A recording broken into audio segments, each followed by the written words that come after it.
Welcome to Daily Office Devotions. I'm Reggie Kidd, and every Monday through Friday, I offer devotional observations on some portion of that day's readings for morning prayer from the Book of Common Prayer. I'm so very glad to be with you this Monday. This happens to be year 2 of the daily lectionary, and this week we are in proper 22. Today finds me pondering the arresting imagery in Hosea. The prophet Hosea has used powerful and penetrating metaphors and similes to communicate Yahweh's persistent appeals to Israel. Yahweh is an estranged husband who will not be denied, chapter 1 verse 2 through chapter 3 verse 5. He is a disappointed father who will not give up on his child or son, chapter 11 verses 1 through 9. He is like a lion who roars both in wrath, chapter 5 verse 14 and 13:7, and in love, chapter 11 verse 10. Likewise, Hosea has used compelling metaphors and similes to characterize his people. Israel is, or is like, a wayward wife, chapter 1 verse 2 through chapter 3 verse 5. A luxuriant vine, chapter 10 verse 1. A trained heifer, chapter 10 verse 11. A lost child or son, chapter 11 verses 1 through 9. A flock of disoriented birds, chapters 8 and chapter 11. Metaphor transfers the meaning of one thing to another for the sake of comparison, from the Greek metaphorein, meaning transfer. Simile likens one thing to another. Likewise, for the sake of comparison, from the Latin similis, meaning similar or like. Metaphor and simile provide the Bible with tools to reshape our perception of reality.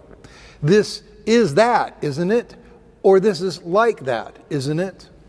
Hosea wants us to reshape our imaginations, inviting us to see Yahweh's resolute love for us and our resolute rebelliousness and our squandering of his love.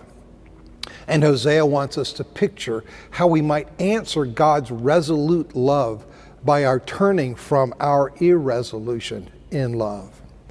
In the final chapter of the book of Hosea, the prophet makes one last direct appeal and then showers us with one last burst of metaphors and similes of his love. It's really quite beautiful and moving, I think. Yahweh's appeal for repentance, Hosea chapter 14, verses 1 through 3 and verse 8.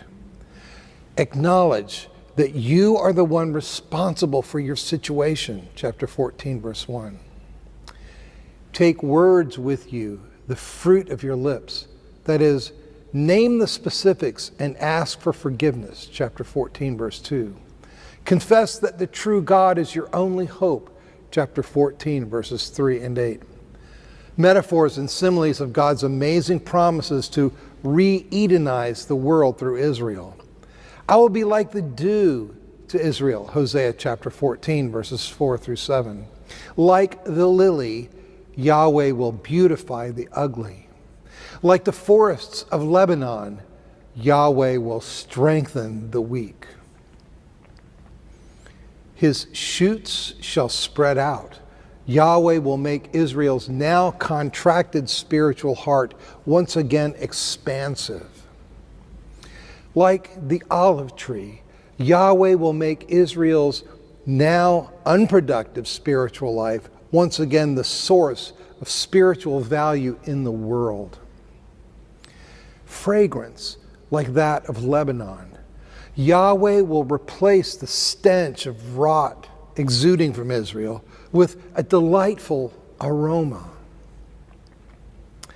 Live beneath my shadow, flourish as a garden. Where there is now withered spiritual dryness, Yahweh will create lush and luxuriant spiritual life. Hosea offers one last simile for Yahweh and his people. I am like an evergreen cypress. From me comes your fruit, Hosea chapter 14, verse 8 in the RSV. Whether he got it directly from Hosea or not, Vincent van Gogh was profoundly shaped in his spiritual life by this image. The most memorable line, in my view, of the one sermon that survives from a young Vincent's short career in ministry is the aspiration He urges upon us to be born again to an evergreen life.